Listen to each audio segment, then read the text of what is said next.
बिस्मिल्लाहिर्रहमानिर्रहीम। अस्सलाम वालेकुम। Hello everyone, I hope you all are doing well. आज का जो हमारा टॉपिक है that's about basic notions in world Englishes. World English और वर्ल्ड इंग्लिशेस में क्या फ़र्क है, इस पे ऑलरेडी मेरी एक वीडियो बनी है। वीडियो का लिंक मैं डिस्क्रिप्शन में दे दूँगा, उसको ज़रूर देख लीजिएगा। बढ़ते अपने टॉपिक की तरफ। सबसे पहले हैं, अगर बेसिक नोशंस की बात करें तो स्टैंडर्ड लैंग्वेज इंग्लिश की बात करेंगे। Standard English is the variety of English. ये इंग्लिश की एक वैरायटी होती है that is considered the most prestigious and is typically associated with British और American English.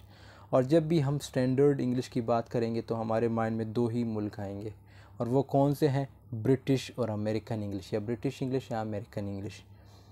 It is often used in formal context such as academic writing. अब ये जो कहते हैं कि जब स्टैंडर्ड इंग्लिश की बात आती है तो ये हम कहाँ यूज़ करते हैं?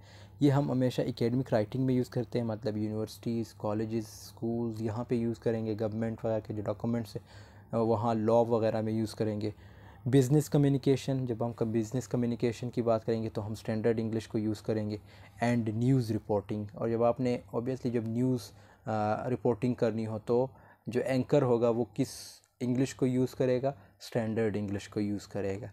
जैसे जीएनएन है, सीएनएन है, और इसी तरह ब्रिटिश ब्रॉडकास्टिंग, इसमें सब में जो है जो इंग्लिश यूज़ होती है वो कौन सी है? स्टैंडर्ड इंग्लिश है। Standard English is the form of English that is widely accepted as the norm of for education.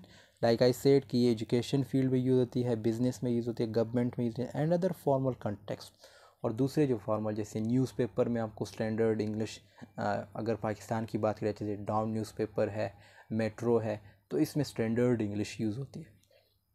It is usually based on British और अमेरिकन इंग्लिश। और ये जब भी लाइक आई से कि जब स्टैंडर्ड इंग्लिश का वर्ड यूज़ होगा तो आपके माइंड में दो मुल्क आने चाहिए, या दो इंग्लिश ज़रूर आने चाहिए, ब्रिटिश इंग्लिश, अमेरिकन इंग्लिश। अब आपको पता है कि ब्रिटिश इंग्लिश जो है, लाइक जो ब्रिटिशर्स थे उन्होंने आधी दुनिया को डोमिनेट किया था, मतलब उन पे हुकूमत की थी। जैसे इन्होंने कॉलोनीज़ बनाई थी एशिया में, अफ्रीका में, और इसी तरह अमेरिका ने भी सेम टू सेम किया था, but with some regional variations. फिर इसमें रीजनल वेरिएशंस भी आ जाते हैं। For example, in American standard English the word colour is spelled without a U. कि जब कलर वर्ड हम यूज़ करते हैं तो वो विदाउट यू यूज़ करते हैं। हम ये किसकी इंग्लिश बात कर रहे हैं? अमेरिकन स्टैंडर्ड इंग्लिश की। While in British standard English it is spelled colour. लेकिन जब ब्रिटिशर इंग्लिश, जब ब्रिटिश इंग्लिश होगी उसमें यू का यूज़ होगा, मतलब वो किस तरह लिखेंगे? COLOUR। लेकिन जब अमेरिकन लिखेंगे वो COLOR लिखेंगे। So standard English is often used as a lingua franca. Lingua franca हम आगे देखेंगे कि लिंगुआ फ्रैंका किसे कहते हैं, और common language between speakers of different varieties of English. Pidgin, pidgin जो है ये दूसरी लाइक नोशन है। Pidgin is a simplified language that develops as a means of communication. Pidgin भी लाइक आपने पढ़ा है पहले भी, सोशल लैंग्विस्टिक अगर आपने कोर्स पढ़ी है तो उसमें ज़रूर आपने पिजन क्रियोल का सुना होगा और पढ़ा होगा। ये कम्युनिकेशन के लिए यूज़ होती है, पिजन लैंग्वेज है।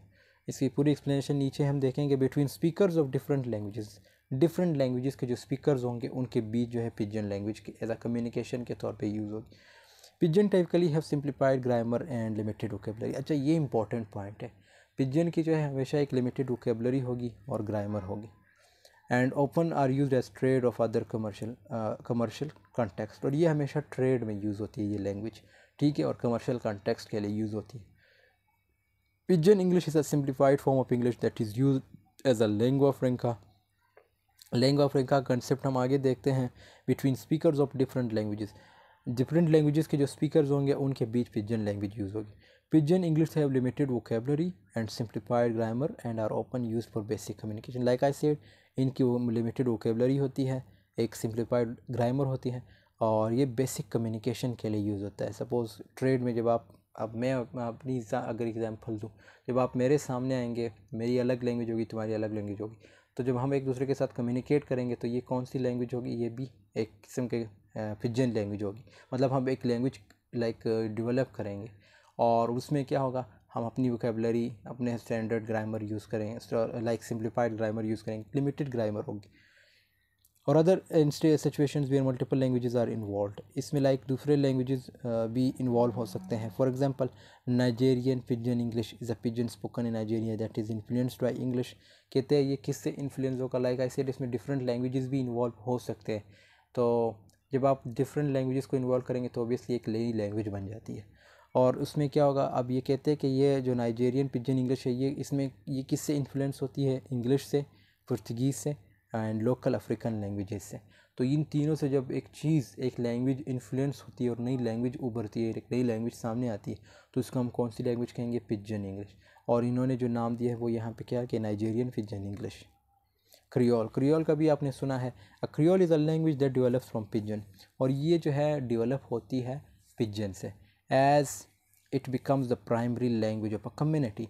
कहते हैं जब लाइक आई सेड कि जब आप उस तरह जब पिजन लैंग्वेज का हमने पढ़ा था कि वो डिफरेंट लैंग्वेजेस से जो इन्फ्लुएंस होती है, जो एक नई लैंग्वेज उभरती है, उसको हम क्या कहेंगे, पिजन कहेंगे। लेकिन जब आप वही लैंग्वेज को एज अ कम्युनिटी के तौर पे यूज़ करेंगे, primary word it means like we are talking about the importance of that language, कि जब आप उसको एज अ कम्युनिटी में यूज़ करेंगे तो वो क्रियोल बन जाती है। Creole definitely have a more complex grammar, और ऑब्वियसली ये जो इसका ग्रामर होगा वो डिफरेंट लैंग्वेजेस होगा, तो एक किस्म का कम्प्लेक्स ग्रामर होगा। जब आप डिफरेंट चीज़ों को मिलाएंगे तो आप खुद भी कंफ्यूज होते हैं कि यार मैं किस तरह इसको क्या करना है इसके साथ। तो सेम टू सेम जब आप डिफरेंट लैंग्वेजेस को मिलाएंगे तो उनसे जब एक कम्प्लेक्स ग्रामर बनेगा, तो उस कम्प्लेक्स ग्रामर को स्टडी करना ये हम क्रियोल में करते हैं। And expanded vocabulary compare to pidgins, और इसकी एक एक्सपेंडेड वोकेबलरी होती है पिजन से। Creole English is a type of English that has developed from a mixture of English and other languages. Like I said कि ये भी English से ही मिक्सचर होती है किसकी, उससे डेवलप होती है डिफरेंट लैंग्वेजेस से। Often as a result of colonization or slavery, Creole Englishes have their own distinct grammar. इसका भी अपना grammar होता है, vocabulary होती है and pronunciation होती है, and are often spoken by marginalized communities. For example, Jamaican Creole English, also known as Patois, as a Creole spoken in Jamaica that has its roots in West Africa and European languages. तो इसने यहाँ में एक example दी है। बाकी इसके detail explanation पे already भी मेरी एक वीडियो बनी है पिजन और क्रियोल पे, लिंक मैं डिस्क्रिप्शन में दे दूँगी, या आप कमेंट में पूछ लीजिएगा, मैं आपको लिंक प्रोवाइड कर दूँगा। Lingua franca.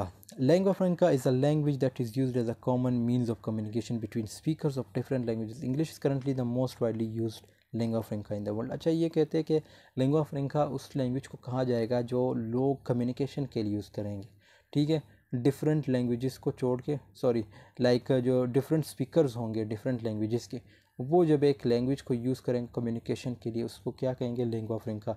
अब ऑब्वियसली वो कम्युनिकेशन के लिए कौन सी लैंग्वेज को यूज़ करेंगे, इंग्लिश लैंग्वेज को यूज़ करेंगे।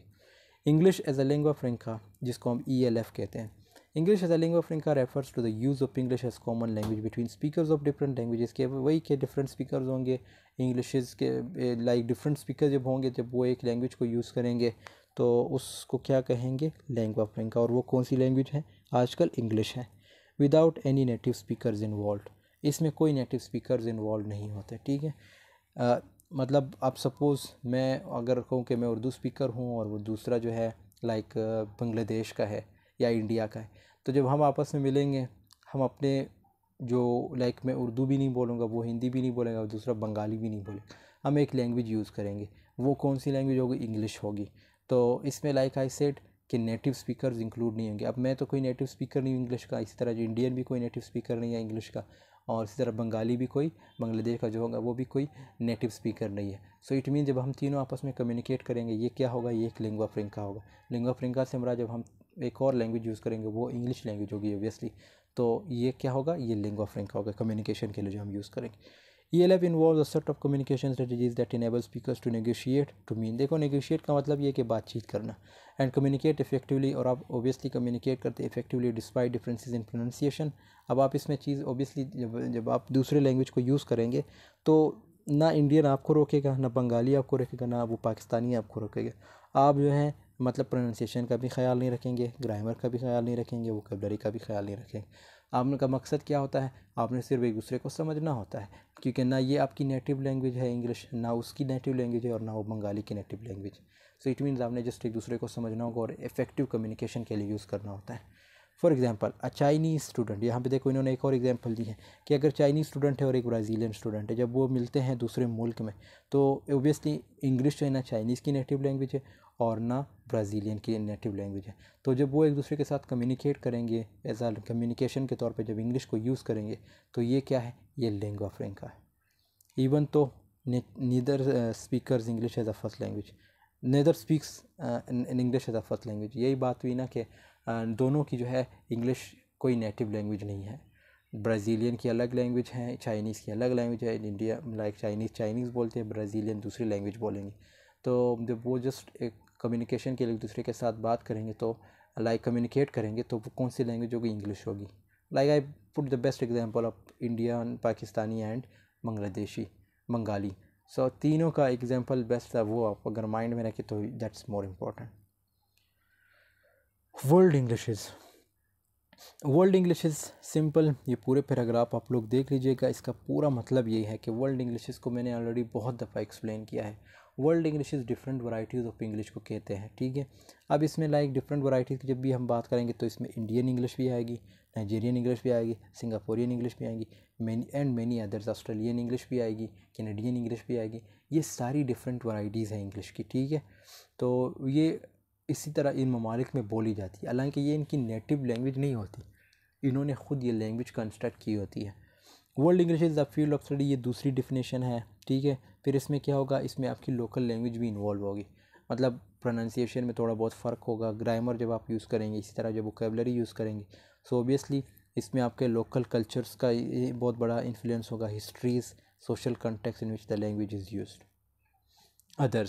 अदर्स से मुराद जिसमें फिर इनर सर्कल आ जाता है, इसको हम कचारों का भी कहते हैं। कचारों लाइक एक किस्म, एक ऑथर थे, तो उसने एक ये रिप्रेजेंट की थी, एक मॉड्यूल जिसको इन्होंने 3 हिस्सों में डिवाइड किया था, इनर सर्कल, आउटर सर्कल और एक्सपेंडिंग सर्कल। इनर सर्कल क्या है, the inner circle refers to the countries where English is the primary language. कहते हैं इनर सर्कल वो हैं जहाँ पे इंग्लिश को जो है as a primary language use किया जाता है। जैसे यूनाइटेड किंगडम है, ये इनकी अपनी लैंग्वेज है भाई, मतलब ये प्राइमरी लैंग्वेज है इंग्लिश जो वहाँ बोली जाएगी। इसी तरह यूनाइटेड स्टेट्स है, कनाडा है, ऑस्ट्रेलिया है। अब इन ममालिक में ऑब्वियसली इंग्लिश सबसे ज़्यादा प्रेफर की जाती है और यही इंग्लिश लैंग्वेज को यूज़ करेंगे। तो ये इनकी नेटिव लैंग्वेज। देखो यहाँ पे इन्होंने मेंशन भी किया कि these countries are often refer to as the traditional और नेटिव इंग्लिश स्पीकिंग कंट्रीज़। ये नेटिव इंग्लिश स्पीकिंग कंट्रीज़ होंगी, तो इन कंट्रीज़ को हम क्या कंसिडर करेंगे, इनर सर्कल में कंसिडर करेंगे। फिर आउटर सर्कल को समझते हैं। Outer circle refers to the countries where English is an official language. हमारे मुल्क में जैसे पाकिस्तान, इंडिया, बांग्लादेश, मालदीव, ये ऐसे ममालिक हैं जहाँ पे इंग्लिश को एज आ ऑफिशियल लैंग्वेज के तौर पे यूज़ की जाती है, मतलब सरकारी ज़बान जिसे हम कहते हैं, ठीक है। तो इसमें इसमें जब हम ऑफिशियल लैंग्वेज की बात करेंगे, जो इस तरह ममालिक की बात करेंगे, तो ये किन कैटेगरी में आएंगे, ये आउटर सर्कल में आएंगे।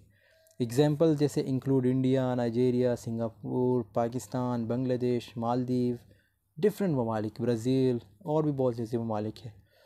Expanding circle, the expanding circle refers to the countries where English is not an official language. कहते हैं कि इंग्लिश को जो है ऑब्वियसली ये वो ममालिक होंगे जहाँ पे इंग्लिश को ऑफिशियल लैंग्वेज, नेटिव मतलब नेटिव तो छोड़ो, ऑफिशियल भी छोड़ो, ऑफिशियल को भी नहीं मानेंगे, मतलब इंग्लिश को जो है ऑफिशियल लैंग्वेज भी नहीं कंसिडर करेंगे, तो उन कंट्रीज़ को हम क्या कहेंगे, expanding circle. But is widely as a second language और फॉरेन लैंग्वेज। कहते हैं लेकिन फिर भी जो है इन ममालिक में इंग्लिश को एज अ सेकेंड लैंग्वेज बोली जाती है, ठीक है। मतलब इंग्लिश इनकी ऑफिशियल लैंग्वेज नहीं होगी, ठीक है, और ना ही इनकी नेटिव लैंग्वेज होगी, लेकिन फिर भी इंग्लिश को एज अ सेकेंड लैंग्वेज या फॉरेन लैंग्वेज जो है वो बोलेंगे और कंसिडर करेंगे। जिसमें चाइना है, अब चाइना में आपने सुना होगा कि आज तक चाइनीज़ ने ये नहीं कहा कि भाई हमने इंग्लिश को प्रमोट करना है, ब्राज़ीलियन ने ये नहीं कहा कि हमने इंग्लिश को प्रमोट करना है, उन्होंने अपनी लैंग्वेज को प्रमोट करना होता है। इस तरह जापान है, उन्होंने अपनी इंग्लिश को प्रमोट करना है। तो ये ऐसे ममालिक हैं जहाँ पे इंग्लिश ना ऑफिशियल लैंग्वेज है, ना उनकी कोई नेटिव लैंग्वेज है, बल्कि ये सिर्फ कंसीडर करते कि ये एक फ़ॉरेन लैंग्वेज है, बस अगर सीख ली तो बहुत है, अगर नहीं सीखी इट डज़ंट मैटर। लेकिन हमारे जैसे ममालिक में हम तो भाई इंग्लिश में मरेंगे, भाई इंग्लिश सब कुछ है हमारे लिए, और इंग्लिश को ही सबसे ज़्यादा प्रेफरेंस, बल्कि पूरे पूरे सब्जेक्ट बनाए होते हैं, पूरा पूरा एक course like BS English. So it means आपने बहुत ज़्यादा इंपॉर्टेंस दी, आप बल्कि इसको एक लैंग्वेज नहीं कंसिडर करते, आप पूरा पता नहीं इसको क्या क्या कंसिडर करते होंगे। सो इट मीन्स कि आप बहुत ज़्यादा इंपॉर्टेंस देते हो। हालांकि इंग्लिश तो एक लैंग्वेज है, जैसे अदर लैंग्वेजेस, उर्दू लैंग्वेज है, हिंदी लैंग्वेज है, इस तरह मराठी है, सिंधी है, बलोची है, पश्तो है, पंजाबी है, ये सारी लैंग्वेजेस हैं। इनमें से आपकी मर्ज़ी होती है, आपने कोई भी सीखनी हो।